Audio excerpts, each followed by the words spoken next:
Good afternoon, everyone. I see lunch has been served, but I'd like to remind people that throwing food at the speaker is highly discouraged. So, let me see. Okay, let's get the right one here. There we go. Okay, so as always, I encourage people to do their own due diligence and always contact management if you want further discussions on the project.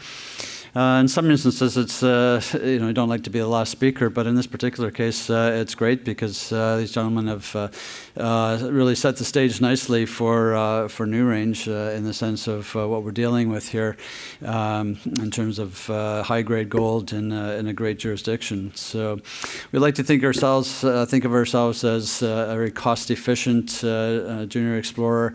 We're working in Nevada, which is a terrific place to work. We like to get most of our money into the ground. Our president, Robert Carrington, works out of his home in Reno. He's close to the project. I work out of my home in British Columbia, and so just trying to get most of the money into the ground. Roughly 20 of our largest shareholders own about 70% of the company. So it's a relatively tightly held, despite having about 90 million shares on issue. And the company's been around for about 10 years, and we've never had a rollback. So we're very cognizant of dilution and that sort of thing as well. This will be my 42nd PDAC. I almost hate to admit that, but I guess it speaks to the gray hairs and to the experience that myself and our president Robert Carrington have in the industry. We've found mines, we've built companies, and we've got a good track record. So when people talk about management being important to a company, I think we've got that in spades. So. It's a great group.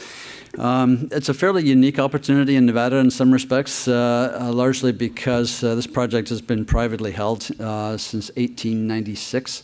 There have only been a couple of small programs of modern exploration conducted on the property, one in the late 90s and one in the early 2000s. So it gives us a chance to really get in and work on something which at one point, when it was in production in the 1880s, it was known as one of the highest grade gold districts in Nevada.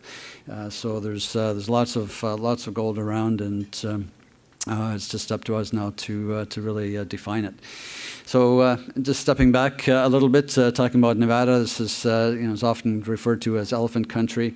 It truly is. It's the 5th largest gold producing region in the world. And as of a couple of days ago, the Fraser Institute released the new rankings of mining jurisdictions, and Nevada is now ranked as #1 in the world in terms of place to do business. So it's a terrific address. You can see from the numbers, 5.5 million ounces of gold produced in 2017, about 170 million produced since 1835. And where we're located in the sort of the western part of the state, on the Walker Lane trend. Walker Lane itself has produced a significant amount of gold, over 53 million ounces, and a lot of silver as well, a lot of that coming from Comstock Lode and Tonopah. And so it's a very, very well endowed district. Including Round Mountain just to the east of us, which is about 30 million ounces of past production reserves and resources, and one of the largest gold mines in the world. So in a sense, even though this is an old past producing district, it's a relatively new discovery in a sense that what was mined previously was the higher grades, coarse gold in quartz veins. That's what the old timers were after. Their cutoff grade was probably about 1 ounce per ton. But we've since found that there's a lot of fine gold, micron size, that the old timers wouldn't have known about. You can't pan it, you can't see it. And so we're finding that that's spread over wider intervals, and it certainly gives us an opportunity to build larger tonnage. We're oxidized down to about 200 to 300 meters. So from a recovery metallurgical standpoint, that's really what you want to see. And whether this is developed via open pit or underground, the metallurgy is great, and it'll ultimately be a heap leach type operation. We've got an option to earn 100% on the project. We talk about infrastructure. We're right off the main highway that runs from Reno to Las Vegas, about 12 miles outside of the town of Hawthorne. And power line runs across the property, so it's only about 2 hours outside of Reno. And so it's something that you can work on year-round. You can see from the pictures, you don't have to worry about trees or bush or anything like that. It's easy to get to and easy to work there. We have the old Pamlico district tied up, and it's certainly a large enough property to discover a new district. Lots of new targets. You can see some of them here. A variety of targets around the property. Where we've focused most of our work to date is the little area in red. You can see just in here. That's where most of the drilling's been done to date. So we still have lots of targets to test, and looking at starting to do some of that this year.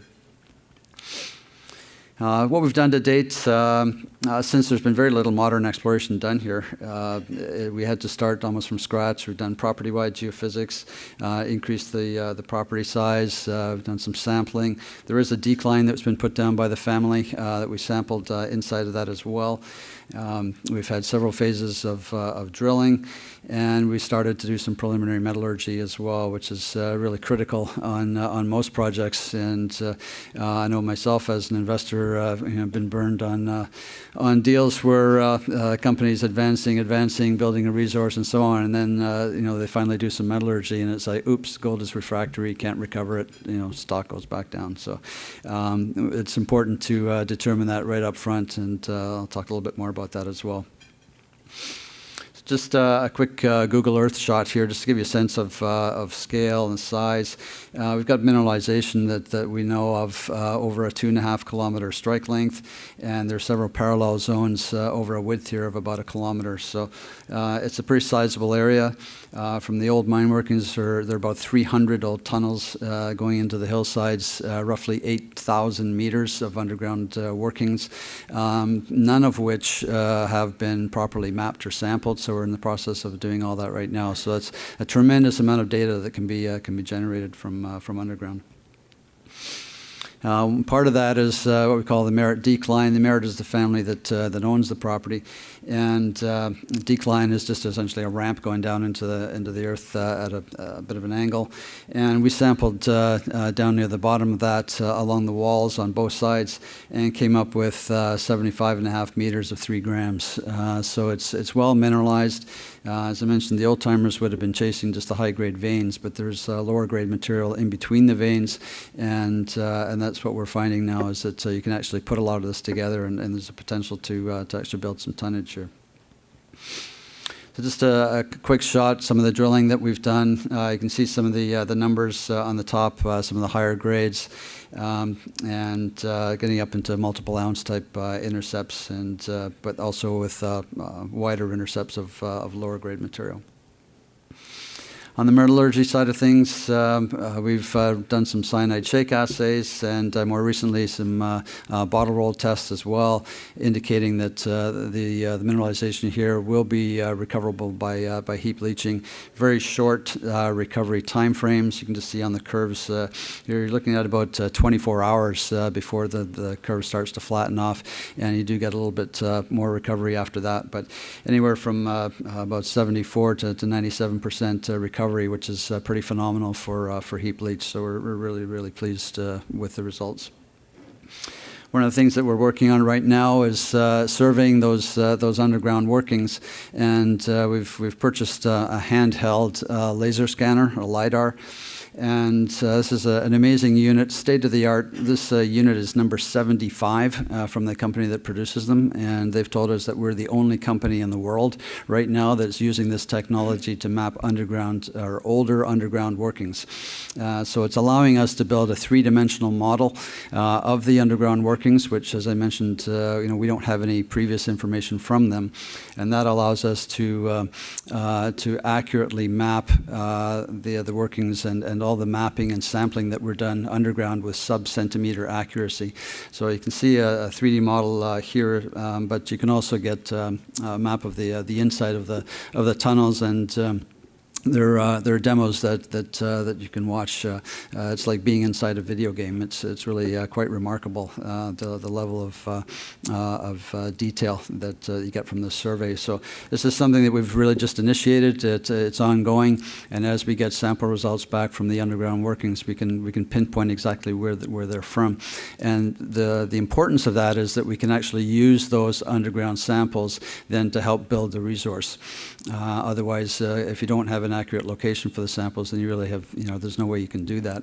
And the other thing is that knowing where the underground workings are, we can target our holes in between the workings so that you don't drill into them, because that's obviously something you don't want to do when you're drilling, because it's a quick way to lose the drill rods.